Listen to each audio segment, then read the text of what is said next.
되시기 바라겠습니다. 안녕하세요. 연말 이렇게 지나면서 매주 어떤 메시지들을 나눌 일들이 있어서 이제는 좀 그런 시간들이 있었고요. 오늘 이제 오랜만에 다시 우리가 쭉 해오던, 우리 원래 사명 설교 해오고 있었던 거 기억나십니까? 그리로 돌아오도록 하겠습니다. 그래서 우리가 사명에 대한 이야기로 시작을 했고요. 그래서 우리 창조의 사명에 대한 얘기를 하고, 그 다음에 이제 영혼에 대한 사명 이야기를 하고 있었습니다. 그래서 우리가 갖고 있는 사명 중에 하나가 이제 은혜의 사명이 있는데, 그 중에 첫 번째 우리가 해야 되는 게 내 영혼을 잘 돌보는 거에 대해서가, 하나님께서 우리가 근데 제일 너 이거 꼭 해라 라고 하는 걸 하나만 뽑는다면 우리의 몸을 돌보는 것이나 우리가 세상을 건강하게 만드는 것도 있지만 우리의 영혼을 아름답게 하는 게 하나님께서 가장 원하시는 것이다 라는 이야기를 했습니다. 그래서 영혼권의 사명에 대한 이야기를 오늘까지 하고요. 그리고 이제 다음 주부터는 다른 사람의 영혼에 대한 이야기들로 넘어가려고 합니다.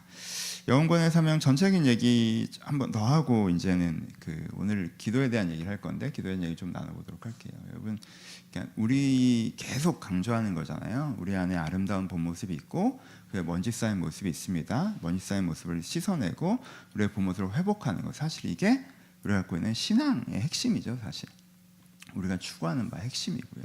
그래서 이것을 이루어내는 것은, 이것을 영혼 구원을 이루어내는 컨텐츠는 뭐예요? 복음이에요. 그렇죠?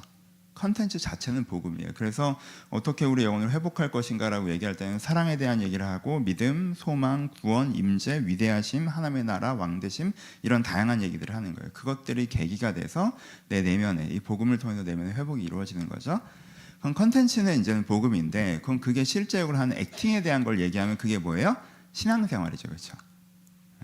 그러니까는 예배, 기도, 말씀, 교제, 봉사, 구제, 선교 뭐 이런 것들에 있어서 그게 그 컨텐츠가 여기에 이 구조 속에 담기는 거죠. 예배에서 사랑에 대한 말씀을 듣고, 성경에서 의에 대한 말씀을 듣고, 기도를 통해서 구원에 대한 메시지를 묵상하고, 그 은혜를 교제하고, 내가 그것들로 그 하나님께 주신 마음을 가지고 내가 또 봉사와 전도와 선교를 실천해보고, 이런 과정에서 그것이 어떻게 돼요? 더 구현되고 구체화될 수 있다는 거죠. 그렇죠? 그래서 내가 이 두 가지를 잘 생각하셔야 돼요. 영혼 구원에 있어서는 복음이 핵심이라는 내용이고, 그리고 그 내용을 담는 그릇이 신앙생활이라는 거예요. 그러니까 내가 네 영혼을 회복하기 위해서는 신앙생활이 필요해라고 하면, 나 신앙생활 잘하는데라고 하기에는 그 컨텐츠가 잘 담기고 있는가에 대한 고민이 필요하고, 네 영혼을 회복하기 위해서는 복음이 하는 거, 나 복음을 믿어라고 하는데 그 복음이 오늘 너에게 적용되는, 오늘 너에게 적용시키는 신앙생활이 있는가에 대한 고민을 해야 돼요. 그렇죠? 그래서 이 복음과 신앙생활, 이 두 가지가 우리가 기본적으로 잡혀 있어야 지속적인 영혼 구원, 지속적인 내적 변화, 지속적인 영적 성장이라는 게 이루어질 수 있다는 것입니다. 그러니까 이 관점에서 신앙생활에 대해서 항상 깊은 관심을 가지셔야 돼요. 여러분, 우리가 이게 제가 많이 계속 하는 거죠. 계속 말씀드리는 게, 여기에 대해서 그래서 신앙생활에 대해서 뭘 해야 돼요? 목적성을 명확하게 하고 마음과 시간을 내시는 게 중요해요. 계속 하는 잔소리 같은 얘기지만 목적성을 명확하게 하고 마음과 시간을 내는 거, 신앙생활에 있어서. 저는 내가 이 신앙생활 할 때 목적성이 되게 명확하셔야 돼요. 학교에 놀러 가는 친구들 있죠. 목적성이 있죠. 학교를 가요. 근데 친구들 만나러 가는 친구들이 있어요. 그렇잖아요. 저 대학교 때는 친구들 만나러 갔던 것 같아요. 사람 만나러. 거의 정말 재밌잖아요. 고등학교 때는 딱 아침에 깨서 딱 일어나서 자러 갈 때가 있어요. 전 학교 자러 가는 날에 오늘은 자야겠다. 그냥 30분까지 자는 거예요. 학교 간다 아무런 마음에 부담이 없어. 난 가서 잘 거거든. 그렇죠? 학원 가는데 왜 가요? 가라니까. 엄마가 가라니까 가는 거야. 그냥 가서 앉아 있는 거죠. 그렇죠? 그러니까 목적성에 대한 부분이란 말이에요. 내가 그 목적성이 명확하지 않으면 그 행동을 한다고 하더라도 그 효율성은 절반 이하로 떨어져 버린단 말이에요. 그러니까 여러분들이 기도를 할 때, 예배를 할 때, 교회에 찾아오실 때, 성경을 읽으실 때 내가 이걸 왜 한다? 기본적으로는 내 영혼 구원을 위해서 하는 것이다 라는 목적성을 굉장히 명확하게 하시는 게 필요하다. 그래 효율이 올라갑니다. 그리고 또 하나는 마음과 시간을 내셔야 돼요. 마음과 시간. 여러분, 현대사회는 되게 바쁘기 때문에 여러분들한테 제일 부담되는 게 시간 내라는 거고, 마음 내라는 거고. 그럼 그런 얘기를 듣는 순간 우리 마음에 무슨 감각이 찾아와요? 내 안에 분주함의 감정이 올라와요. 그래서 저항감이 생겨요. 안 그래도 바빠 죽겠는데 뭘 또 하라고 하면 마음이 일단 분주해져. 그래서 뭘 해도 부담스러워. 그렇죠? 그러니까 부담스럽다는 게 뭐예요? 내가 그걸 뭔가 하라고 하면 분주함의 감정이 먼저 올라오는 거예요. 근데 여러분, 이게 어느 지점까지 되게 필요한 게 뭐냐 하면, 운동도 그렇잖아요. 처음에는 부담스럽죠. 처음엔 부담스럽기만 해요. 하지만 이게 한 6개월 이상 끌고 가면 그 시간에 머리도 좀 쉬워지고, 그렇죠? 그 체력이 올라가는 에너지로 내 일상이 더 감당이 되고 그 지점이 온단 말이에요. 내가 막 삶이 바쁜데 가족들한테 시간 내라고 하면요, 부담스러울 수 있어요. 근데 가족들한테 시간을 막상 내서 웃는 거 보고 같이 뭐 이렇게 즐거운 시간을 보내잖아요. 그럼 그때야 내 머리가 쉬워지고 환기되고 내가 이제 일생활에서 좀 벗어나고, 그리고 그 정서의 에너지로 내가 일상에 감당되고 그 지점이 온다는 거예요, 사실. 그래서 바빠 죽겠는데 이것까지 해라고 하면 사실은 그게 약간 애매한 부분이 있어요. 그러니까 신앙생활도 어느 지점에서는 뭐예요? 어느 지점에서는 처음에는 여러분들이 하루에 기도하고 말씀 있는 시간 내는 게 부담스러우실 수도 있지만, 사실 어느 지점까지만 가면 거기서 오는 에너지가 내 중심을 잡아주지, 내가 분주한데 그것까지 하느라 더 바빠지지 않는다는 거예요. 여러분 잘 생각하셔야 돼요. 내가 분주한 사람일수록 내가 쉬는 거에 마음을 못 내요. 그러면 쉬는 거에 대해서 자꾸 어떻게 하고 싶어요? 최소 투자를 하고 싶어요. 최소 투자를 하려고 하는 사람일수록 인스턴트식을 합니다. 그러니까 유튜브 보고 쉬고, 여러분들 많이 그러시잖아요. 그냥 쓸데없는 수다 떨고. 근데 그게 그러면 쉬어지느냐? 안 쉬어진다는 거예요. 양질의 에너지가 안 된다는 거예요. 그러면 장기적으로는 뭐가 무너져요? 체질이 무너져요. 이 일을 계속 해나갈 수 있는 체질이. 그러니까 내가 분주하고 바쁘고 부담된다고 해서 내가 양질의 에너지를 얻는 시간, 뭐 운동하는 시간, 소중한 사람들과 함께 보내는 시간, 나 자신을 돌아보는 시간, 기도와 말씀의 시간, 이런 양질의 에너지를 주는 시간들을 포기하고, 나는 바쁘기 때문에 다른 걸 신경 쓸 여유 없고 시간 낼 여유 없고 해서 막상 그러면 24시간 일하냐? 아니죠. 막상은 양질의 에너지가 아닌 낮은 퀄리티의 에너지를 얻는 쉼을 이 사람의 구조로 갖고 가면, 그게 사실은 이 사람의 에너지가 더 떨어지고, 그러니까 더 마음의 여유를 낼 수가 없고, 그러니까 더 에너지가 더 떨어지고, 더 마음의 여유를 낼 수가 없고, 더 분주해지고, 더 팍팍해지고, 이렇게 되는. 그러니까 이게 선순환의 과정으로 가셔야 돼요. 신앙생활뿐만 아니라 여러분들이 바쁘다, 분주하다라는 이 세상의 속임수에 속지 마시고, 내가 이 바쁨과 분주함을 감당해내는 게 에너지량이 부족하다는 건데, 그럼 그 에너지량이 올 수 있는 양질의 라인을 내가 갖고 있느냐? 내가 건강한 대화를 통하여서, 건강한 교제를 통하여서, 그리고 내가 몸을 돌보는 걸 통하여서, 그리고 내가 영적인 교제를 통하여서, 또 여러분들이 진짜 좋아하는 취미생활, 진짜 내면의 환기가 되는 취미생활 있잖아요. 진짜 좋아하는 취미생활을 통하여서 이게 양질의 에너지가 공급되니까 그렇게 내 구조를 짜가셔야 되는데, 그 과정에 그 중에서 제일 중요한 것 중에 하나가 뭐다? 신앙생활이더라고요. 그렇죠? 여러분 신앙생활을 꼭 잘 하셔야 돼요. 그럼 제가 항상 말씀드리잖아요. 이게 어제 했던, 내가 1년 전에 열심히 운동한 걸로 오늘을 살 수 없습니다. 그렇죠? 오래 하는 운동이 필요한 거예요. 그렇죠? 그러니까 내가 애들 어릴 때 잘 놀아줬던 걸로 오늘의 관계가 커버되지 않아요. 오늘 잘 놀아줘야 돼요. 오늘 교제를 이어가야 되고. 그러니까는 이거는 지속성에 대한 부분이기 때문에 오늘 하는 신앙생활이 되게 필요하세요. 그러니까 옛날에 신앙생활 잘했다라는 생각으로 내가 신앙생활이 막상 이 착각을 하시면 안 돼요. 한 3년 전에 운동 열심히 해서 몸 만들어 봤고, 이거 내가 올릴 줄 알았어요. 근데 오늘 가보세요. 그게 올라가나? 물론 다시 하면 남들보다 빨리 따라갈 수 있긴 하겠지만 그게 오늘의 체력은 아니라는 거예요. 그러니까 오늘의 신앙생활들을 잘 하셔야 된다는 거예요. 그래서 주일 예배 빠지시는 것도 여러분, 온라인도 마찬가지예요. 주일 예배, 온 오프라인 다 합쳐서 주일 예배 빠지시잖아요. 빠질 수 있어요. 저는 빠지는 거 뭐라고 안 하잖아요. 그런데요, 백업을 꼭 하셔야 돼요. 내가 빠져도 목사가 아무 말도 안 해. 우리 교회는 빠진다고 뭐라고 하는 교회가 아니야. 여러분 그건 그렇게 중요한 게 아니에요. 내가 그만큼 에너지 유입량이 줄어든다는 거예요. 사실은 줄어든다는 거예요. 그래서 여러분들 느끼실 거예요. 한 달만 예배 대충 드리잖아요. 그럼 중심이 살짝 탁해집니다. 온라인 예배 들으시는 분들 아실 거예요. 내가 집중해서 온라인 예배를 드리는 거랑 이렇게 내가 대충 하는 거랑 차이가 분명히 있어요. 그렇죠? 현장에 오더라도 마찬가지예요. 현장에 오면 무조건 집중이 더 좋은 것도 아니잖아요. 현장에 오셔서도 뭐 집중 못 하시고 가시는 분들도 있으니까. 그러면 예배를 참석했다고 해도 차이점이 있단 말이에요. 그러니까 내가 예배에 대해서 아까 얘기했던 목적성을 명확하게 하고, 근데 아예 안 하는 것보다는 한 게 아무래도 낫겠죠. 그래서 내가 예배를 아예 안 드렸다 싶으면 내가 거기에 대해서 주중에 뭔가 필요하다는 거예요. 그렇죠? 그게 필요해요. 말씀도 마찬가지예요. 여러분의 말씀을 못 읽는 구간이 있을 수도 있고 어떤 시간이 있을 수 있어요. 요즘 기도를 못 하실 수도 있어요. 근데 그러면요, 어떻게든 백업이 필요해요. 안 그러면요, 신앙 체질이 떨어지는 건 자연스러워요. 그건 그냥 당연한 거예요. 근데 일주일 동안 기도 제대로 못 하셨잖아요? 그러면 롱텀으로 내셔야 돼요. 1시간 정도 하셔야 된다고. 그래야 이게 다시 올라서지. 일주일, 내가 보통 하루에 15분 기도하는 사람인데 이번 일주일 다 날렸어요. 근데 다음 주에 안 하던 기도 지난주에 안 했으니까 이번 주부터 잘해야지 15분 하려고 한다? 그 15분이 잘 안 되기 시작합니다. 왜? 지난주에 날렸으니까. 그럼 그 15분이 잘 안 돼. 그러니까 해. 그러면요, 기도 습관이 사라져요.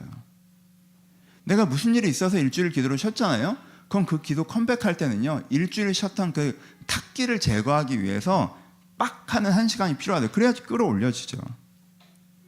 내가 막 세속적으로 정신없이 살았던 기간이 있으세요? 요즘에 너무 회사 일이 바빠서 막 말씀은 생각도 못하고 무슨 프로젝트가 터지고 일이 터져서 내가 그거 신경 쓰는 정신없이 살으셨어요? 그러면요, 그거 끝나는 시점에 하루 정도 비어서 말씀을 정말 읽거나 설교를 깊이 듣거나, 그렇죠? 그런 시간들이 필요해요. 그런 시간들이 여러분들을 다시 한번 어떻게 해요? 정상 궤도로 올려준다고요. 그렇죠? 그게 필요해요. 그게 내가 내 신앙적 에너지량을 스스로 찾아가는 방법이에요. 뭐 그런 분들이 누가 있어요라고 할지 모르겠지만, 제가 지난주에 누구랑 통화하는데 요즘 박영서 목사님 설교에 꽂혀서 하루에 10시간씩 설교 듣는 분들 제가 봤어요. 그러면 탁 올라가요. 한번 탁 올라갑니다, 여러분. 그걸 안 하면서 내가 옛날 신앙으로 유지될 거라고 생각하면 안 돼요. 막연하게 생각하지 마시고, 일단은 컨텐츠는 복음이지만 오늘은 신앙생활을 얘기하는 거니까 양도 중요하다는, 그릇이 중요하다는 거예요. 그래서 여러분들이 기도생활, 말씀생활 꾸준히 하셨으면 좋겠다. 그렇죠? 정말 이게 자체 다음 주부터 이제 신앙생활 얘기 끝나서 이제 오늘 엔딩처럼 얘기하고 기도 얘기가 마무리할 거예요. 꼭 하셨으면 좋겠다. 그러니까 여러분들의 신앙생활, 제가 여러분한테 억지로 시키지 않아요. 일괄화 시키지 않습니다. 왜냐하면 개인마다의 최적화가 다르기 때문이에요. 근데 가끔은 일괄화 시켜야 되나? 라는 생각이 들 정도예요. 왜? 최적화를 안 하시니까. 우리 교회는 꼭 시키는 게 없네? 그러니까 안 하시니까. 전 사금도 일괄적으로 하라고 하지 않아요. 그렇죠? 왜냐하면 사금이 잘 맞는 사람이 있고 안 맞는 사람이 있거든요. 사금은 전통적인 큐티 방식이나 통독 방식이 안 맞는 분들을 위해서 만든 거지, 전통적인 큐티 방식이나 통독 방식이 잘 맞으시는 분들은 또 그걸 하시면 되거든요. 사실 그걸 하시면 돼요. 그럼 내가 사금이 잘 맞는다? 그럼 사금을 해야 되는 거고. 그러니까 이 부분에 있어서 여러분들이 꼭 마음을 내셨으면 좋겠어요. 자주 그런 피드백 들었어요. 이제 여러분들 시편 이제 끝나가죠. 제가 119편 계속해서 여러분들이 많이 실망하셨는데 끝나질 않죠, 119편이.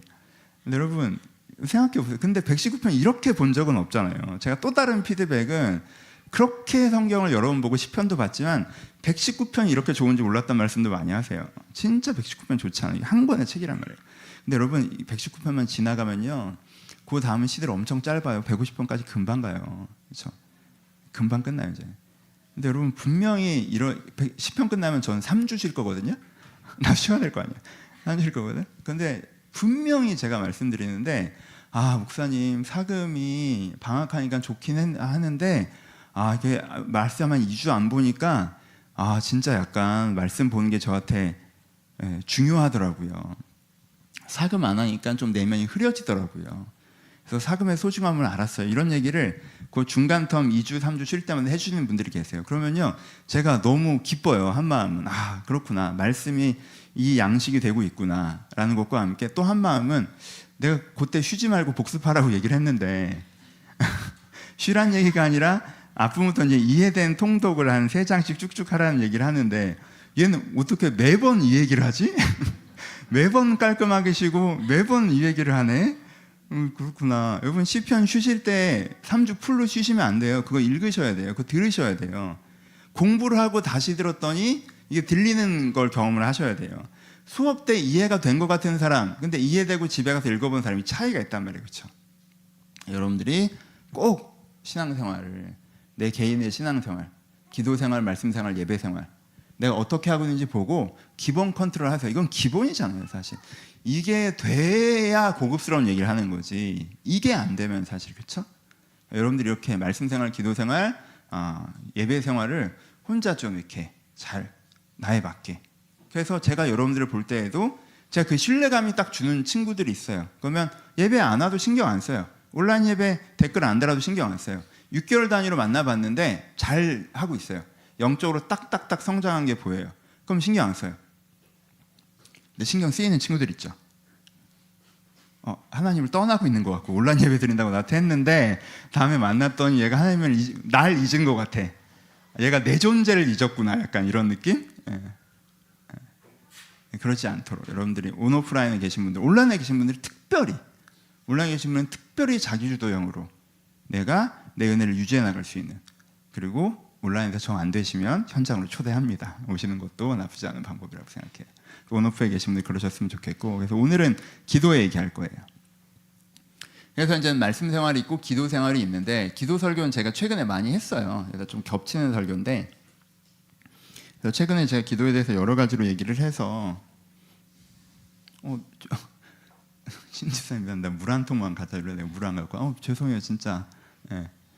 물을 제가 원래 준비를 해놓는데 오늘 까먹었네. 기도에 대해서 여러 가지로 얘기를 해서 오늘 기도 워낙 얘기할 부분이 많아서 새로운 부분을 얘기할까 하다가 또 그래도 제가 요즘에 강조하던 것들 한 번 더 영혼 구원의 기도로 강조하고 죄송해요. 감사합니다. 영혼 구원의 기도로 이야기를 해보려고 해요. 여러분 기도의 형태로 보면 기도에 대해서는 되게 다양한 이름이 있어요. 형태로 보면은 뭐 소리 크게 내는 걸 통성기도라고 하고, 그렇죠? 소리 안 내는 걸 뭐 묵상기도라고 하고 이렇게 구별하기도 하죠. 그렇게 하면 이제는 다 통성기도 아닌 묵상기도가 되는 거고. 근데 내용적으로 보면요 분류가 되게 다양해져요. 이건 다 그냥 신학적인 분류기 때문에, 아니, 신앙적인 분류기 때문에 은혜의 종류에 따라고 하면은 제가 이 분류도 많이 쓰죠. 영혼 구원의 기도, 돌보심의 기도, 사명의 기도. 이것도 가능하죠, 그렇죠? 내가 내면에 대해서 기도하는 거나 하나님한테 내가 소원의 기도를 하는 것과 내가 하나님 앞에 해나가야 될 것들에 대한 기도를 하는 거, 이렇게도 분류가 가능하고요. 그리고 인격에 따라서 제가 예전에는 이 분류를 제일 많이 추천드렸는데, 감정의 기도, 욕망의 기도, 지성의 기도로 많이 드렸어요. 내 기도를 통해서 감정적인 교제가 되게 중요하잖아요. 그래서 내 감정이 바뀌고 있냐, 그래서 내 생각이 바뀌고 있냐, 내 욕망이 바뀌고 있냐. 생각은 바뀌었는데 욕망은 안 바뀌어서 해야 돼라는 당위는 명확해졌는데 하고 싶은 마음은 없어. 그럼 하고 싶은 마음이 생기기 위한 기도가 필요하다는 거죠, 그렇죠? 하고 싶은 마음은 생겼는데 주를 위해 헌신할 마음은 있는데 뭐가 주를 위해 헌신하는 건지 제대로 몰라서 세속적인 기준을 가지고 그렇게 착각해. 그러면 이 사람한테는 깨달음에, 그렇죠? 생각이 바뀌는 은혜가 필요하다고 말씀드렸어요, 그렇죠? 이렇게 전인격적인 변화에 대한 걸로 하면 감정의 기도, 욕망의 기도, 생각의 기도가 필요하고요, 그렇죠? 핵심 가치에 따라서 한참 얘기하면 여러분들은 뭐 사랑의 기도를 하셔야 된다. 제가 얼마 전에 얘기했던 위대함의 기도를 하셔야 된다. 이게 핵심 가치에 대한 기도가 되겠죠, 그렇죠? 그리고 여러 가지가 있는데, 근데 방향성으로 하면, 간단하게 하면 요 분류 되게 간단하지만 그렇죠. 올라가는 기도, 내려오는 기도라고 하죠, 그렇죠? 올라가는 기도는 아무래도 감정의 기도나 소원의 기도나 돌보심의 기도가 되는 거고, 내려오는 기도는 뭐예요? 아무래도 영혼 기도의 기도나 사명의 기도가 되겠죠, 그렇죠? 그래서 내가 하나님께 원하는 것들을 얘기하는 것과 하나님께서 나에게 원하신 것들을 찾아가는, 이렇게도 분류가 돼요, 그렇죠? 그러니까 기도에 대해서는 다양한 분류를 통해서 한 가지 기도라는 팩트가 있다면, 진리가 있다면 여러 가지 관점에서 이것을 그냥 보는 거예요. 그래서 이제 겹치는 부분도 있고 겹치지 않는 부분도 있는데, 다양한 관점을 보실 때 기도가 오히려 여러분들 머리 입체적으로 잡히실 거예요. 그러니까는 한 분류만 쓰지 마시고 여러 분류를 쓰시는 게 좋아요. 네, 오늘은 영혼 구원의 기도에서 영적 흐름에서 나누어 보는 건데, 영적 흐름에서 보면 일직선상으로 6가지 기도로 나눌 수 있어요. 나눔의 기도, 믿음의 기도, 고백의 기도, 간구의 기도, 임재의 기도, 선포의 기도. 그래서 이걸 이제 오늘 할 건데, 나눔, 믿음, 고백, 간구, 임재, 선포. 이게 이제 6가지로 이제 한 바퀴로 돌아서 이런 식으로 할 수가 있어요. 이 영적 흐름에 따라서. 그러니까 한 호흡으로 가시는 거예요, 이거는. 첫 번째 나눔의 기도는 뭐냐라고 하면은, 본문 오늘 119편 본문 여러 군데를 볼 건데, 나눔의 기도를 보면 제가 그냥 읽어드릴게요. 119편 136절을 보면, 그들이 주의 법을 지키지 않으므로 내 눈물이 시냇물같이 흐르나이다 라는 표현이 나와요. 136절에. 그들이 주의 법을 지키지 않으므로 내 눈물이 시냇물같이 흐른다. 그러니까 법을 지키지 않은 건 누구야? 쟤들이죠. 근데 누구 눈에 지금 눈물이 나? 나죠. 그러니까 지금 억울하게 힘든 상황이죠. 근데 얼마나 힘들어요? 얼마나 슬퍼요? 내 눈물에서 시냇물이 흐른다고 시인이 표현하죠. 그러니까 자기가 얼마나 지금 힘든지를 얘기를 하는 거죠. 그렇죠? 한 구절 더 읽어드릴게요. 119편 20절에 이건 사금에서 하셨었죠. 주의 규례들을 항상 사모함으로 내 마음이 상하나이다 라고 얘기해요. 이건 시인이 뭐에 대한 표현을 얘기하는 거예요? 내가 하나님의 규례, 하나님의 은혜, 하나님의 응답을 사모하는데 내 마음이 상해. 왜? 응답이 없으니까. 그렇죠? 그러니까 두 가지 표현을 하나로 모아보면 이 사람이 지금 뭘 표현하는 거? 하나는 자기의 감정, 자기의 내면을 정확하게 하나님께 표현하는 거죠. 하나님, 지금 제가 마음이 좀 상해요. 기분이 나빠. 좀 상처받았어요, 하나님. 내가 마음이 상처받았어. 왜? 하나님이 은혜를 안 주셔서. 하나님이 응답을 안 주셔서 지금 내가 하나님에게 좀 마음이 상했어요. 나 상처받았어. 이 얘기죠. 그리고 하나님, 내가 상황이 이래가지고 내가 저것들 때문에 너무 슬퍼요. 너무 슬퍼. 그렇죠? 이 얘기죠. 그렇죠? 그러니까 이 얘기를 지금 시인이 하나님에게 어떻게 하고 있어요? 정직하게 나누고 있죠. 이게 나눔의 기도. 그럼 나눔의 기도라는 건 뭐예요? 지금 내가 어떤지 자기 스스로를 정직하게 바라보고 하나님에게 솔직하게 얘기하는 거예요. 이게 나눔의 기도예요. 다시 정직하게 바라보고 솔직하게 얘기하는 거. 이게 나눔의 기도예요. 여러분, 우리가 영혼구원의 기도는요, 내가 내면 변화의 기도는요, 이 나눔의 기도에서부터 시작하셔야 돼요. 나눔의 기도를 못한다는 건 두 가지가 안 된다는 거예요. 하나는 자기가 정직하게 자기 자신을 바라보지 못하는 거예요. 지금 내가 하나님에 대해서 어떤 마음인지, 내가 삶에 대해서 어떤 마음인지, 내가 내 자신을 정직하게 바라보지 못하는 거. 그렇죠? 그래서 하나님한테 지금 내가 그냥 있는 그대로의 정말 나를 얘기한 것에 시작하는 것이 아니라, 이렇게 떠 있는 정답, 어디서 들은 맞는 말이긴 한데 진심이 안 담기죠. 이렇게 되면 좀 이렇게 당연한 얘기를 하는데, 사실 그 사람의 진짜 지금 그 마음은 지금 그게 아니니까 그렇게 기도를 해도 뭔가 싱크가 안 맞는 거죠. 그렇지? 나는 내가 나눔의 기도를 하려면 정확하게 지금 내 내면의 그 핵심을, 중심을 내가 들여다볼 줄 알아야 돼요. 이게 정직함에 대한 거고, 두 번째는 솔직함에 대한 거예요. 솔직하게 하나님한테 내 어려움과 내 감정과, 지금 여러분 시라 표현이 그렇지, 지금 뭐라, 내 마음이 상하나이다 뭐라는 거예요? 하나님한테 상처받았다 그러는 거잖아요. 응답 좀 해, 약간 이거잖아요 사실. 기도하기 싫어졌어 이 정도면. 응답, 내가 이렇게 기도했는데 응답이 없잖아, 마음이 상했다고, 그것까지 얘기하잖아요. 그렇죠? 근데 이것까지 얘기한다는 건 뭐예요? 하나님 앞에 솔직하게 얘기한다는 것, 하나님이 내 이 감정을 수용할 거라는 신뢰죠. 그럼 무엇이 없으면 정직한 기도를 못해요? 하나님이 나를 평가적으로 바라볼 거라고 생각하면, 하나님이 내 감정에 관심이 없을 거라고 생각하면 내가 이것을 솔직하게 얘기하기 어렵죠. 여러분, 우리가 내가 느끼는 핵심 감정을 누구한테 얘기하려면요, 그 사람에 대한 뭐가 있어야 돼요? 신뢰감이 있어야 돼요. 어떤 신뢰감이 있어야 돼요? 이 사람이 평가하지 않고 마음을 담아 내 감정을 받아줄 거라는 신뢰감이 있어야 내가 이 감정을 이제 얘기하는 거잖아요. 그렇죠? 그렇죠?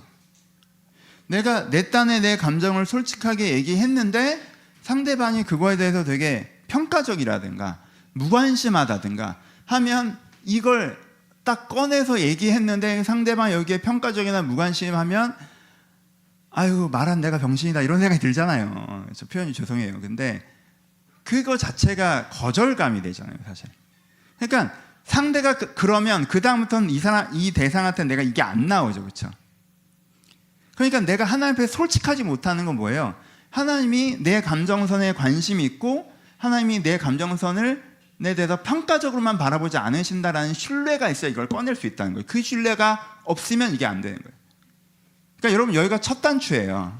이게 안 된 상태에서 다음으로 가면요, 출발점에 끈이 안 묶여진 상태에서 출발하는 거기 때문에 이게 그냥 이렇게 힘없이 풀어지는 실이 돼요. 여기서 묶어놓고 출발해. 이게 있는 다음에 이제 다음이 돼야 돼요. 정직한 기도. 내가 하나님 앞에서 내가 지금 어떻습니다. 내가 하나님에 대한 마음, 내 상황에 대한 마음. 내가 상황이 이래서 마음이 이렇고 하나님에 대해서 마음이 이렇습니다 라고 하는 내 감정을 정직하게, 현재 내 마음을 정직하게 얘기할 수 있는 기도. 이게 나눔의 기도에서부터 시작하시는 거예요. 그럼 두 번째는 뭐냐면 믿음의 기도예요. 이것도 그냥 제가 읽어드릴게요. 119편 6절과 7절이에요. 내가 주의 모든 계명에 주의할 때에는 부끄럽지 아니하리이다. 내가 주의 의로운 판단을 배울 때에는 정직한 마음으로 주께 감사하리이다. 6절 7절 제가 다시 읽어드릴게요. 주의 모든 계명에 주의할 때에는 부끄럽지 아니하리이다. 내가 주의 의로운 판단을 배울 때는 정직한 마음으로 주께 감사하리이다. 여러분 이 구절에서 제일 중요한 건 뭔지 아십니까? 시제입니다. 뭘로 되어 있어요? 미래형으로 되어 있어요. 지금 배웠다는 거예요? 아니요, 안 배웠다는 거예요. 그렇죠? 지금 깨달았어요? 아니, 아직 깨닫지 못했다는 거예요. 그렇죠? 내가 하나님 앞에 내가 깨닫고 행했더니 잘된 경험을 하고 있는 게 아니죠. 지금 아직 깨닫지도 못했고 그 깨달음으로 인한 실천의 열매도 보지 못했어요. 아직 주님의 인도하심이 구체적으로 뭔지 모르겠어요. 주의 말씀이 나를 살리고 있는 것도 아니에요. 근데 이 사람이 뭐예요? 믿죠. 하나님께서 내 마음을 살리실 걸 믿어요. 하나님께서 이 삶에서 내 상을 인도하실 걸 믿어요. 그렇죠? 하나님이 진리 되심을 믿어요. 하나님의 사랑하심을 믿어요. 경험하는 거예요? 아니요. 지금 내 경험상으로는 그렇지가 않은데 하나님이 선하심과 사랑하심과 위대하심과 내 영혼을 구원하심과 돌보심을 믿어요. 믿고 고백하는 거예요. 그렇죠? 이게 뭐 하는 거예요? 믿음의 기도죠. 내가 방향성을 정하는 거예요. 기준점을 정하는 거예요. 여러분 여기서 얘기하는 점 회개 기도도 여기에 속하죠. 그러니까 이 기준으로 볼 때 내가 잘못한 부분이 있으면 회개하는 거예요. 그렇죠? 그러니까 여기서 기준점을 정한 거예요. 여기서. 그래서 하나님, 내가 경험하는 감정과 생각들은 이래요. 그런데 하나님, 제가 믿기로는 하나님의 선하심과 하나님의 사랑하심과 하나님의 돌보심과 하나님의 회복하심을 내가 믿는 거예요. 그렇죠? 결정의 믿음이죠. 이건. 여러분, 나눔의 기도에서 멈추시면요, 나눔의 기도만 하시면 고집의 기도로 발전하기 쉬워요. 하나님, 제가 이것 때문에 힘들어요. 그러니까 이렇게 하세요. 하나님, 전 이래서 너무 억울했어요. 그러니까 전 이렇게 할 거예요. 하나님, 백업하세요. 고집을 부려요. 피해자의 권위. 많은 사람은 자기가 피해자면 자기가 권위자라고 착각하거든요. 여러분, 피해를 받았다고 해서 자기가 바른 판단할 수 있는 게 아니에요. 내가 힘들다고 해서 내가 권위자가 되는 게 아니라고. 근데 내가 내 입장에서 나눔의 기도만 하다 보면, 나눔의 기도에서 멈추면 내가 하나님 앞에서 뭐가 돼요? 권위자가 되죠. 고집의 기도를 하기 시작해요. 이렇게 해야 된다고. 그래서 두 번째로 넘어가셔야 돼요. 내가 그래요 라고 하면 하나님께 여러분들의 마음을 만지세요. 여러분들의 감정을 만지신다고. 그렇죠? 그리고 그 다음에 뭐가 돼야 돼요? 믿음의 결정이 있어야 돼요. 하나님, 그래도 하나님의 선하심과 하나님의 인자하심과 하나님의 인도하심과 하나님의 회복하심을 내가 믿습니다 하는 믿음의 결정의 기도들이 필요한 거죠. 그렇죠? 여러분 이 선을 잘 이해하셔야 돼요. 대표적인 장면으로는 엘리야의 기도가 있죠. 엘리야가 자기 생각엔 이렇게 하면 이스라엘이 다 변할 줄 알았어요. 그래서 막 하늘에서 불이 내리고 뭐 가문 끝에 비가 내리고 이러니까 나라가 바뀔 줄 알았어. 자기 최선을 했어요. 자기 베스트를 다 했어. 그리고 자기가 했던 베스트의 결과도 나왔어. 근데 나라가 안 바뀌어. 근데도 사람들이 여전히 바알을 섬겨. 이렇게까지 했는데도. 그때 엘리야가 마음 정서적으로 완전히 무너지죠. 그리고 뭐래요? 하나님한테 와서 죽여달라고 그러죠. 내 열조보다 낫지 못하니 그냥 죽이시옵소서. 그때 엘리야가 정말 감정의 기도를 드려요. 정말 자기 입장, 틀렸다는 게 아니라 자기 입장에서. 그렇죠? 난 너무 힘들고 난 너무 외롭고 나만 남았고 되는 일이 없고 시킨 대로 했는데 결과 이 모양이고 막 이렇게 막. 그렇죠? 근데 하나님께 어떻게 하십니까? 엘리야에게 가셔서 원래 그게 그렇게 된 게 아니야 뭐 이러지 않으시죠. 이렇게 눈치 보시죠. 밥 먹을래? 이렇게 해서 뭘 먹이시죠. 이렇게 먹어. 야, 배고프겠다. 이렇게 화제를 약간 돌려. 야, 좀 자. 이렇게 천사를 보내 재우셔. 잤어. 힘드니까. 일어날 때 또 일 받아. 그래서 또 이제 또 먹이시고 또 재우고. 그래서 뭘 해요? 하나님께 이 감정을 좀 만져주시죠. 그러니까 엘리야가 그렇게 감정적으로 상할 수 있다는 건 충분히 이해하세요. 그래서 그 감정은 감정대로 충분히 위로하시죠. 그 다음에 어떻게 하세요? 40일을 달려가게 하시고, 그렇죠? 그때는 네가 왜 여기 있느냐라고 하시죠. 네가 왜 여기 있느냐? 네가 왜 이렇게 절망하냐? 네가 왜 이렇게 실망하냐? 네 실망이 맞아? 네 절망이 맞아? 네가 왜 여기 있느냐? 그러니까 그 부분이 필요하다는 거예요. 여러분들이 이 과정에서 하나님 앞에 감정적으로 어려운 분들에서 정직하게 나누게 기도하는 게 있어요. 그럼 하나님께서 분명히 위로해 주는 부분이 있어요. 근데 그 위로 끝에 하나님 위로는 됐고 그러니까 이렇게 하세요 라고 고집의 기도를 들으시면 안 돼요. 권위자가 되시면 안 된다고. 내가 결정권자가 아니에요. 그 위로 가운데 내가 하나님이 이 문제 함께하고 계시는구나. 그러면 하나님의 분명히 돌보심과 선하심과 인도하심과 구원하심이 있겠지라는 다시 뭐가 필요해요? 믿음의 결정의 기도가 필요하다. 이게 두 번째. 그래서 시인이 고백하는 것처럼 내가 주의 계명에 주의할 때는 부끄럽지 아닐 것입니다. 의로운 판단을 배우면 내가 주께 감사하게 될 것입니다. 아직 하나님의 의로운 판단을 못 배웠지만 의로운 판단을 저에게 알려주세요. 제가 그 판단을 배울게요. 그럼 내가 그렇게 되면 내가 주님께 감사할 수 있는 지점에 갈 걸 알아요.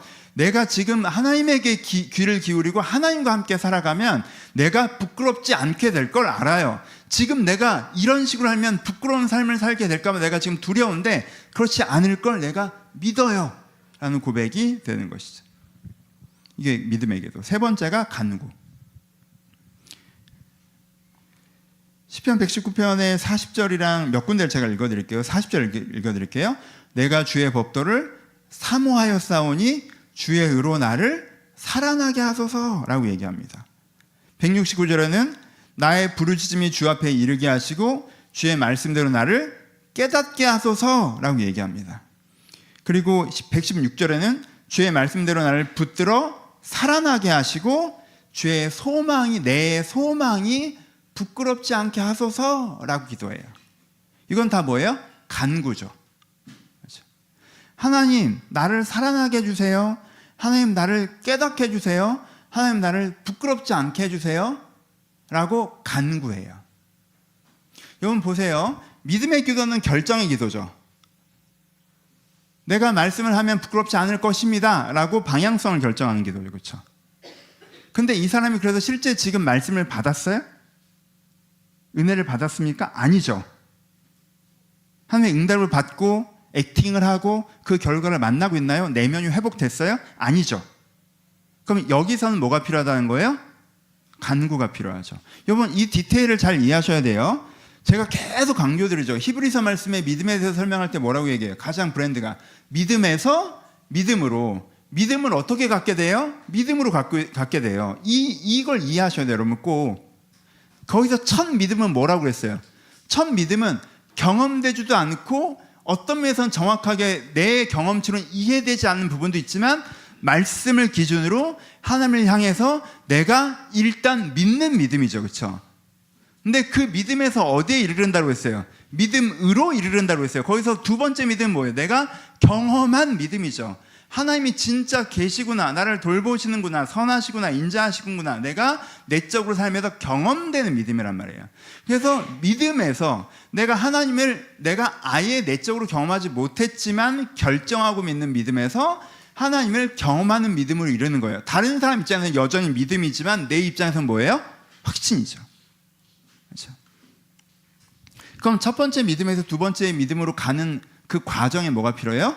오늘 시인이 얘기하는 간구의 기도가 필요한 거죠. 하나님, 제가 하나님이 영혼을 구원하시는 걸 믿어요. 그러니까 나를 살리소서. 그렇죠? 하나님께서 내게 소망을 계신 걸 믿어요. 하나님, 내 소망이 부끄럽지 않게 하소서 라고 하는 거죠. 여러분, 믿음의 기도에서 간구의 기도로 넘어가시는 게 되게 중요합니다. 왜냐하면요, 믿음의 기도만 하는 사람은요, 기독교 세계관에 묶여버릴 수 있어요. 실제 영혼 구원이 안 일어났는데 자기 안에서 난 내가 영혼 구원이 됐다고 믿어. 영혼 구원이 있다고 믿어. 나 영혼이 있다는 거 믿어. 나 이거 다 믿어. 나 하나님 나라가 있다고 믿어. 하나님 나라에 헌신해야 된다는 거 나도 믿어. 실제 하나님 나라를 내가 하고 경험하지 못했고, 내가 내 내면이 먼지가 씻겨나가면서 내가 이전이랑 다른 사람이구나 이런 걸 경험하지 못했으면서 그냥 교조적으로 믿는 거예요. 그러니까 이 사람은요, A부터 Z까지 다 믿어요. 너무 쉬워. 여러분, 이게 A부터 Z까지 다 믿기가 진짜 어려운 거거든요. 진짜 믿음에서 믿음으로 이르러서 소화되는 경험을 하면요, 내가 영원한 내세를 믿어. 여러분 중에 진짜 내세 믿는 사람 몇 명 안 돼요. 여러분, 내세를 진짜 믿으면 어떻게 되는 줄 알아요? 여러분, 삶에 대한 감각이 완전 달라져요. 딱 보면 알잖아. 지금 80년이 끝이라고 살아가고 있는 게 다 보이는데 무슨 내세를 믿어. 내세를 믿는다는 건요, 삶에 대한 감각이 완전히 달라지는 거예요. 딱 보니까 여기가 전부인 것처럼 살고 있고, 이 사회에서 내가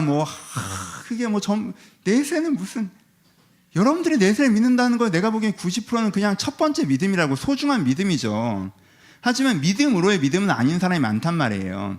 근데 그걸 내가 알고 있어야 돼요. 내 믿음이 믿음에서의 믿음이다. 이거는 믿음에서의 믿음이고, 요거는 믿음으로의 믿음이야 라는 게 스스로 알고 있어야 영적 성장이라는 게 가능하다고. 근데 이걸 믿음을 다 첫 번째 믿음에서의 믿음을 믿음으로의 믿음으로 생각하는 사람은 자기가 믿음이 되게 좋다고 생각하는데 실제적으로는 사실 믿음이 없어지는 경우가 많아요. 그러니까는 이 간구가 되게 필요해요. 여러분들이 머리로 믿고 있는 거에 대해서 내면으로 경험되지 못하고 있으시잖아요.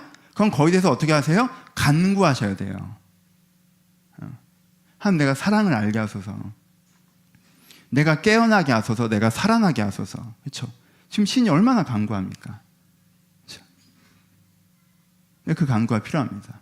내가 어떤 불신자들 앞에서, 내가 교회 앞에서 고백할 때는 첫 번째 고백을 할 수 있죠. 해야죠. 내가 그걸 믿습니다 라고 하지만, 내가 하나님 앞에서 이 고백을 들고 이 고백이 경험되어지기까지 가는 간구가 필요합니다. 이게 이제 세 번째 간구의 기도.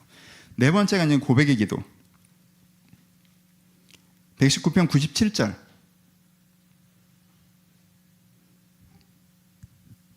내가 주의 법을 어찌 그리 사랑하는지요? 내 것을 종일 작은 소리로 읊조리나이다.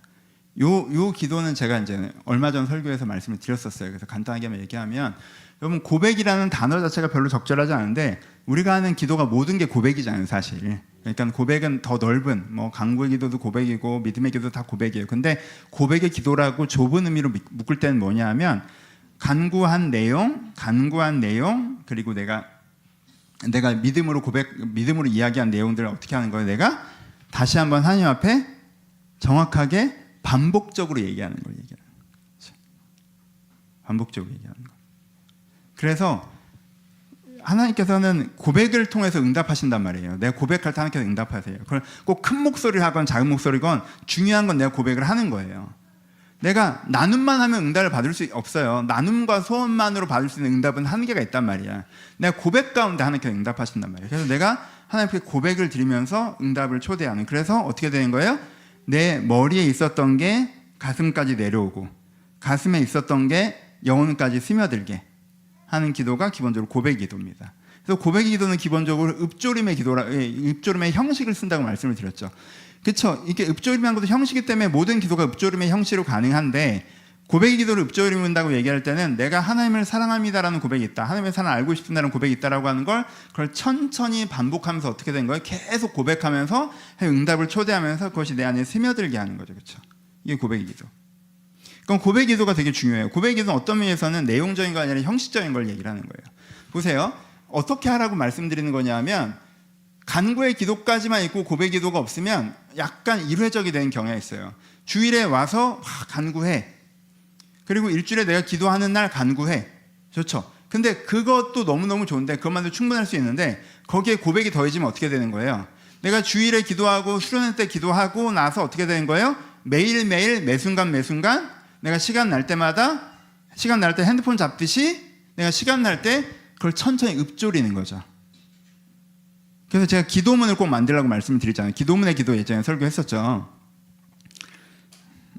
했었어요. 하여튼 그 기도문을, 여러분들만의 기도문을 그 믿음과 간구 가운데 만드셔서 그걸 몇 문장으로 정리해 놓은 다음에 그걸 천천히 읊조리는 거예요. 평소에 계속. 그럼 그게 어떻게 돼요? 기도가 내 안에 깊이 스며들죠. 일상적으로 스며들죠. 여기가 되면 너무너무 좋은 게, 주일에는 막 은혜로운 것 같다가 주중에는 내가 완전 딴 사람이 된다. 그걸 딱 해줄 수 있는 건 고백 기도예요. 내가 기도 시간에는 내가 그런데 아침에 큐티할 때는 그러다가 낮엔 까먹고 산다 라고 하면 그걸 연결할 수 있는 게 고백 기도예요. 근데 이 고백을 계속 하고 있으면 내가 여러분들 일상 가운데 더 중심이 잡히는 부분들이 있다는 거죠. 읍조림의 기도가 중요하고, 조금 더 빠르게. 그 다음에 이제 다섯 번째 임재라고 얘기하는데, 시편 119편 103절, 주의 말씀의 맛이 내게 어찌 그리 단지요, 내 입에 꿀보다 더 다나이다. 미래형 아니죠? 그렇죠? 현재형이에요. 경험한 거예요. 근데 어떻다는 거예요? 막 간구하는 거예요? 고백하는 거예요? 아니면 그냥 믿음으로 일단 없지만 하는 거예요? 아니죠. 이 사람 뭐예요? 100% 체험하고 있는 거죠 지금. 야, 진짜 좋은데? 아이고, 그때 사람들이 꿀을 잘 못 먹었어요. 여러분들 꿀을 느낌이 안 오죠? 여러분들이 제일 맛있는 거 생각하시면 돼요. 제일 맛있는 거, 제일 좋은 거, 와, 이런 거. 야, 이게 이렇게 좋네. 주님께서 나에게 응답하신 게, 내 영혼에 주시는 은혜가, 내 삶에 주시는 소망이, 내 일상에 주시는 사명과 부르심, 응답이, 돌보심. 너무 좋네 이게. 와, 이거 너무 좋다. 애기 생기면, 와, 애기 없을 때가 생각이 안 나는 것처럼 너무 좋아. 결혼하면 결혼 안 할 때처럼 너무 좋아. 이혼하면 또 미안해요. 이것도 너무 좋고 그런 거 있잖아요. 그렇죠? 그 전에 생각하지 않았던 너무 좋음, 너무 좋아. 아, 그때 이랬는데 와, 이 좋은 걸 내가 너무 좋아. 그런 느낌. 그렇죠? 그러니까 지금 뭐예요? 이 사람은 하나님의 임재, 응답을 경험하고 있는 거죠. 그럼 그때 어떻게 하셔야 돼요? 그때 여러분 그걸 갖고 막 기도하셔야 돼요.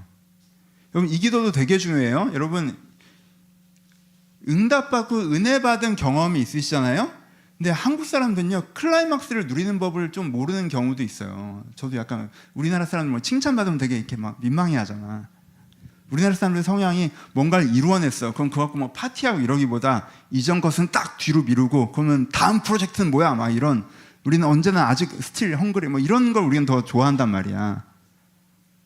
근데 여러분, 누릴 줄 모르는 사람은요, 그 누림에서 얻은 걸 챙겨가지 못합니다. 그렇죠? 누릴 줄 아셔야 돼요. 누릴 줄 아셔야 돼요. 그냥 계속 프로젝트성으로 접근하시면 안 돼요. 이거 안 좋은 습관이에요. 누릴 줄 알아야지. 그렇죠? 그냥 돈을 버셨으면 돈을 누릴 줄 아셔야 되고, 결혼을 하셨으면 가정을 누릴 줄 아셔야 되고, 아이를 낳으셨으면 아이를 누릴 줄 아셔야 돼요. 계속 얘도 또 프로젝트성, 얘도 프로젝트성. 이걸 이렇게 하면요, 내가 나를 지치게 하는 거기도 해요. 누릴 줄 알아야 뭐가 돼요? 이게 뭐 딴 얘기일 수 있겠지만 새겨져요. 새겨져요. 그걸 누려야. 그러니까는 여러분들이 받은 응답을 여러분들이 받은 은혜의 응답을 어떻게 하셔야 돼요? 이렇게 고백하면서 기도하셔야 돼요. 하나님 이게 꿀처럼 답니다. 받은 은혜를 고백하면서 기도하시는 게 필요하다는 거예요. 여기서 한 계단 더 나가면 사실 같은 건데 선포의 기도입니다. 선포는 뭐예요? 119편 171절에 주께서 율례를 내게 가르치심으로 내 입술을 주를 찬양하리이다. 내 모든 계명이 의로움으로 내 혀가 주의 말씀을 노래하리이다 라고 하는 게 선포의 기도예요. 선포는 임재의 기도와 같은데 거기에 뭐까지 담기는 거예요? 내 감정까지 담기는 거예요. 그래서 선포는 좋은 의미에서의 나눔의 기도예요. 사실 하나님께서 저를 돌봐주셔서 너무 좋아요. 하나님 이거 주셔서 너무 좋아요. 하나님 저를 사랑해 주셔서 너무 좋아요. 제가 너무 기뻐요. 하나님 찬양해요. 하나님 감사해요 라고 하고 내 긍정적인 감정선까지 담아서, 임재의 기도는 그 내가 받은 응답 자체를 팩트화해서 정확하게 고백하는 거고, 선포의 기도는 거기에 대한 내 감정선을 더 담아서 기도하는 거예요. 그럼 어떻게 돼요? 그게 나한테 되게 누려집니다. 되게. 여러분 정말 좋은 일이 있을 때, 여러분 안 좋은 일이 있을 때도 옆에 사람이 있는 게 되게 중요하죠. 힘든 일이 있는데 나눌 사람 있는 거 되게 필요하잖아요. 그렇죠? 근데요, 어떤 면에서는 주변에 사람이 더 필요할 때는요, 좋은 일이 있을 때예요. 이건 제 성향일지도 모르겠지만, 힘든 일은 사람이랑 안 나눠도 괜찮아. 뭐 꼭 사람이랑 나눠야 해결되나? 괜찮아요. 근데 좋은 일이 있어요. 밖에서 여러분들이 무슨 연말에 연예인들 대상 타듯이 막 어떤 여러분들이 연기자 대상 같은 걸 탔어. 감사합니다 했어. 식장을 빠져나갔어. 그럼 누가 있어야 돼? 이 사람한테. 이걸 내일처럼 기뻐해 줄 친구들이나 가족들이 있어야 돼요. 이걸 시기 질투하지 않고 내일처럼 기뻐해 줄. 근데 그런 트로피를 받았는데 내일처럼 기뻐해 줄 친구들이랑 가족들이 없잖아? 그럼 이거 들고 집에 혼자 가서 혼자 자축해야 되거든? 여러분, 슬픔을 혼자 위로하는 건요, 좀 나아요, 사실. 근데 기쁨을 혼자 자축하는 건 생각보다 힘들어. 그래서요, 이걸 같이 기뻐할 사람이 없잖아요? 그럼 툭 끊어집니다. 툭 끊어져요. 괜찮아요? 근데 이걸 내일처럼 기뻐해 줄 사람이 있으면 그 얘기를 막 집에 가서 계속 하는 거야. 그럼 그 기쁨이 다시 찾아와. 그리고 다음 날도 또 얘기해. 그럼 또 다시 찾아오고. 한참 말이에요. 그러니까 그게 있어야 뭐가 돼요? 배가 돼요. 그러니까 여러분들 하나님께 응답받고 내 안에 기쁨이 있잖아요? 그럼 그것을 선포하시는 기도들이 필요해요. 그것을 선포하시는 기도들. 그럼 하나님과 나누는 거예요. 그럼 굉장히 배가 된다는 거예요. 여러분, 많은 분들이 하나님과 드라이한 관계를 맺는 이유가 하나 뭐냐면, 기도를 잘하시고 신앙이 좋으신데도 자꾸 믿음, 간구, 고백, 여기는 잘하시는데 이 부분은 잘 돼 있는데, 이 부분이 코어긴 하잖아요. 이 부분은 잘 되는데 애초에 나눔을 잘 안 해. 힘든 얘기 하나님이랑 잘 안 해. 애초에 임재와 선포가 잘 없어. 막 좋다는 얘기도 하나님한테 잘 안 해. 그러면 하나님이랑 뭐가 약해지겠어요? 정서의 유대가 약해지겠죠. 인격적 풍성함 같은 게 약해지겠죠. 그러니까 여러분들이 받은 은혜가 있으시잖아요? 그럼 그 은혜의 축제를 하실 줄 아셔야 돼요. 그 기도를 막 할 수 있어야 돼요. 하나님 감사합니다. 막. 그러니까 감사의 우롱차 때도 말씀드렸죠. 감사라고 하면 하나 해주고 되게 공치다 많이 받네. 이걸 받으시려는 게 아니라, 또 감사하다고 해, 너 또 감사하다고 해, 이 얘기를 하자는 게 아니라 그걸 하나님이랑 같이 누릴 수 있단 말이에요. 이게. 보세요. 이 6가지가 한 호흡으로 가는 거예요. 내가 어려울 때 나누고, 믿음으로 하지만 결정하고, 하지만 그것이 내 안에 경험되지 않기 때문에 간구하고, 내 안에 항상 읊조리며 그것을 초대하고, 그럴 때 하나님께서 그에게 응답하시는 게 있어야 넘어가는 거예요. 응답을 못 받으면 계속 이제 읊조림에서 있는 거고, 응답하신 가운데 내 안에 응답하시면 내 내면에 내 상황에 응답하신 게 있으면 어떻게 해? 내가 그것들에 대해서 하나님의 임재를 고백하고, 그러면서 내 마음에 새기고, 하나님께서 나한테 이렇게 하셨구나 하고 새기고, 그리고 그 다음에 그걸 선포하는 한가 즐거워하고, 그러다 보면 이 사람의 신앙이 한 계단 업그레이드가 되겠죠. 그러면요, 이 사람이 뭐가 달라져요? 시야가 달라져요. 시야가 달라지면 그때부터는 문제가 생겨서 그런 게 아니라 내 안에 미숙함이 보여요. 처음에는 삶의 문제로 한 바퀴째를 시작했는데 그렇게 딱 오면 내가 되게 미숙했네 하나님 앞에서 나 이 부분도 좀 변화되고 싶어 라고 그것들을 이제 나눠요. 그리고 믿음으로 결정해요. 간구해요, 읍조려요, 임재 가운데 내 변화를 경험해요. 그럼 또 그게 너무 좋아, 선포해. 그럼 또 한 단계가 업그레이드가 돼. 그럼 또 내가 더 성숙하려면 부족한 부분이 보여. 그럼 또 한 바퀴를 돌아. 그렇게 돌고 있는데 또 어려운 일이 생겼어. 그럼 어떻게 해요? 그 어려운 일을 가지고 또 한 바퀴를 도는 거죠. 그렇죠? 근데 이렇게 두세 바퀴 돌아보는 사람은 이게 되게 익숙해요. 근데요, 이게 두세 바퀴를 못 돌아보는 사람은요, 여기서 그 다음 단계로 넘어가는 거 엄청 헤매요. 왜냐면 자전거 타는 거랑 똑같아요. 한 번만 배우시면 돼요. 근데 이게 한 번이 안 배워지면 고백도 잘 안 되고 고백을 하면 자꾸 고집을 부리게 되고 믿음으로 잘 안 넘어가고 믿음을 했어. 믿음의 고백을 했어. 그러면 그냥 내가 그냥 정답을 얘기한 거네. 그러면 뭐 어떻게 해주시겠지. 그게 아니에요. 그게 믿음이 아니라고. 어떻게 해주시겠지가 아니라 어떻게 해주실지를 내가 간구 중에 내 내면과 삶에 경험해야지. 그렇죠? 그 경험하면 또 기뻐하고 이 패턴이 되면 진짜 내가 하나님과 동행한다는 감각이 어느 시점에서 찾아와요. 이것들이 필요합니다. 적용하면서 마무리합시다. 여러분들 기도 뭐 여러 가지 관점이 있어요. 근데 이 기도의 관점에서 보면 여러분들 기도가 어떠십니까? 대한 거예요. 이 기도의 관점에서 여러분들 기도를 한번 돌아보셨으면 좋겠어요. 그럼 더 잘 정리되실 수도 있어요. 내가 한 15분 기도했는데 내 나름 이 흐름을 계속 탔네 라고 하시는 분들도 분명히 있으실 거고, 내가 좀 이 마디에서 좀 요즘에 막혀 있구나 하는 분들도 있으실 거고. 그렇죠? 그래서 여러 가지 여러분들이 서 있는 그 각자 위치에서 이 기도를 소화해 보려고 하셨으면 좋겠어요. 이 기도를 소화하실 때 이게 실제적으로 기도를 통해서 여러분들의 영혼이 점점점 나아지는 그걸 느끼실 수가 있어요. 이 감각을 느끼셔야 돼요.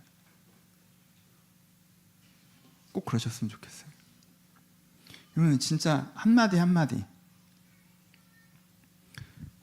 나눔하셔야 돼요.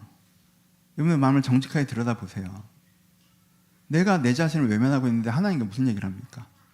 그렇잖아요. 내가 내 속을 안 들여다보고 있는데 어떻게 다른 사람과 진정한 대화를 하겠어요? 그냥 나눔을 하셔야 돼요. 내가 내 마음을 몰라 괜찮아 뭐 이런 거지 뭐 하고 내가 내 마음을 이렇게 탁탁탁 덮어놨으면 사실 누구랑도 사실 깊이 있는 대화는 힘들고 사실 누구랑도 깊이 있는 관계는 힘들어요. 그게 하나님한테 동일하게 적용되는 거예요. 내가 내 내면에 이런 마음인데 그걸 내가 갖고 있는 상식으로 대충 이렇게 막아놓아 버리면 사실 뭔가 아예 기도가 시작될 게 없어요. 아예 할 얘기가 없지 뭐. 아예 할 얘기가 없어요. 영혼권의 기도? 근데 그렇게 돼요. 믿음의 기도까지만 하신다. 나 이것도 믿고 이것도 믿어요. 믿음의 기도에서 막혀있는 분들이요, 자기가 신앙생활 100점이라고 생각해요. 내가 보기엔 하나도 영적 경험 못했으면서. 그거는 팜플렛만 보고 그걸 다 안다고 얘기하는 거지. 말해보면 다 알아. 팜플렛을 봤으니까. 근데 그 물건 안 써봤잖아. 안 써봤잖아요. 그럼 거기서 멈추시면 안 돼요. 그러니까 이 앞단계에 대해서 여러분들 꼭 넘으셨으면 좋겠어요. 시작을 하셔야 돼요. 이게 나눔도 안 되고 믿음의 기도에서 간구로도 못 넣어가면 실제적으로 내적 풍성에서는 신앙생활의 시작이 안 돼요. 여러분들 분명히 머리로는 다 그렇지만 여러분들 세상 사람들이랑 별로 안 다를걸요? 지난주에도 말씀드렸던 것처럼 여러분 괜찮은 사람에서 만족하지 마세요. 여러분들 괜찮은 사람이라는 게 영적 기준이 아니라 세상의 기준이잖아요. 착한 사람이고 내 할 일 똑바로 알아서 하고 내가 사회적 위치 좀 있고 인정받고 내가 뭐 센스 있고 사람들한테 친절하고 그래서 사람들 나 좋아하고 나 괜찮아. 그거랑 신앙이랑 무슨 상관이에요 도대체. 그러니까 그거 가지고 내가 영혼 구원이 필요 없는 괜찮은 사람이라고 착각하시면 안 돼요. 그거랑 아무 상관없는 거예요, 여러분. 여러분 이럴 때 나중된 자가 먼저 돼요. 그러니 성격이 지랄이라 저처럼 이러면 오히려 사람이 이 모양이구나 라고 하면 내가 좀 바뀌어야 된다는 생각을 하다 보면 영적인 은혜 아니면 바뀔 수가 없고 그러다 보면 내가 좀 더 괜찮은 사람이 될 수도 있는 거예요. 그렇죠? 그런 부분에서 꼭 시작했으면 좋겠고 중반부는 많이 얘기했으니까 후반부 강조하면 여러분 누리시는 기도 꼭 하셔야 돼요. 누리시는 기도. 하나님께 감사를 하라는 게 아니에요. 감사를 하는 게 아니에요. 여러분 좋은 일 있잖아요. 그런 거 있잖아요. 좋은 일 있으면 이렇게 웬만큼 친한 사람이라도 너무 많이 얘기하면 듣기 싫어해요. 그렇죠? 내 자랑하는 것 같고 그렇잖아. 우리 강아지 이쁘다는 얘기 계속 하시면 주변의 사람들이 떠나요. 여러분들 고양이 동영상 여러 번 보여주시면 여러분들은 동영상을 보기 때문에 모르지만 그 사람 표정이 안 보이는 거지 관계에 문제가 생길 수도 있어요. 그렇죠?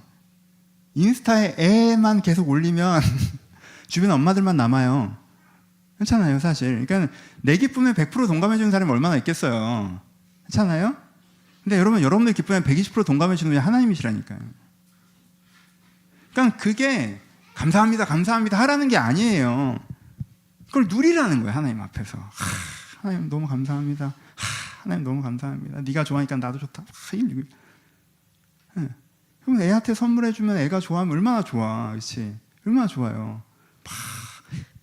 좋다고 하면 얼마나 좋아요. 제가 이한이 데리고 맛집을 자주 가거든요. 비싼 것도 먹여요. 여러분들이 사주셔서 이건 진짜 맛있다 그러면 저는 이한이를 꼭 데려가요.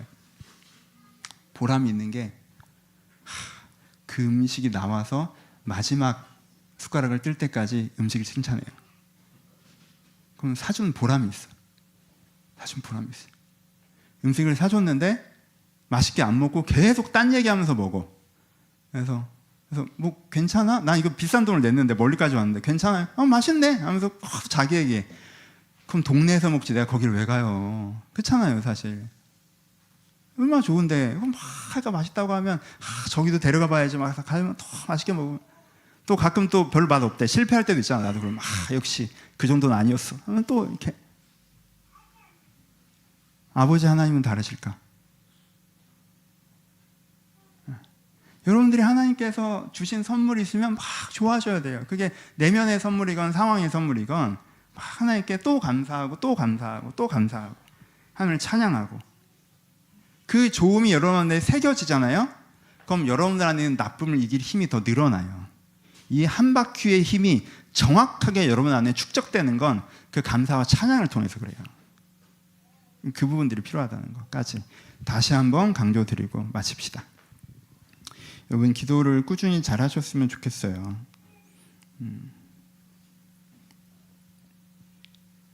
이거는